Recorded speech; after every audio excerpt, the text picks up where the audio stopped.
Zee 24 तास एक पाऊल पुढे। मॉर्निंग न्यूज मध्ये आपलं पुन्हा स्वागत। विधानसभेतून बातमी येते, आमदार क्षितिज ठाकूर आणि राम कदम यांचं निलंबन मागे घ्यावं अशी मागणी विरोधी पक्षनेते एकनाथ खडसे यांनी केलेली आहे। विधानसभेतली आताची काही वेळापूर्वीची बातमी। विधानसभा आता काय निर्णय घेणार याकडे सगळ्यांचं लक्ष आहे। अधिक माहिती घेऊयात, आपले प्रतिनिधी दीपक भातुसे आपल्याबरोबर आहे। दीपक, क्षितिज ठाकूर आणि राम कदम यांचं निलंबन मागे घ्यावं अशी मागणी करतायत एकनाथ खडसे, काय सांगाल, काय आताची परिस्थिती आहे?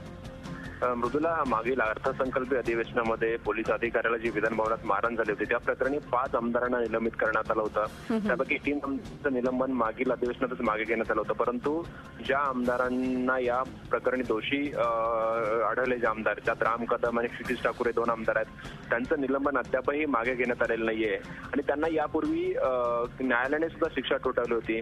त्यामुळे विरोधी पक्षनेते एकनाथ खडसे यांचं म्हणणं आहे की एका गुन्ह्यासाठी 2-2 शिक्षा या आमदारांना कशाला, आणि ज्या पोलीस अधिकाऱ्याचं वर्तन जे अरेराबीचं होतं त्याचं निलंबन झालं, त्याला आता पुन्हा सेवेत घेण्यात आलं, तर त्या पोलीस अधिकाऱ्याला पुन्हा सेवेत घेण्यात आलंय, तर आमदारांचं निलंबन अजून कायम का काय आहे?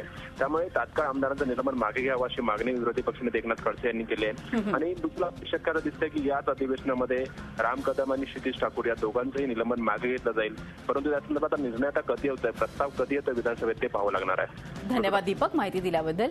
एकनाथ खडसेंनी विधानसभेत मागणी केलेली आहे, अर्थातच राम कदम आणि क्षितिज ठाकूर यांचं निलंबन मागे घ्यावं।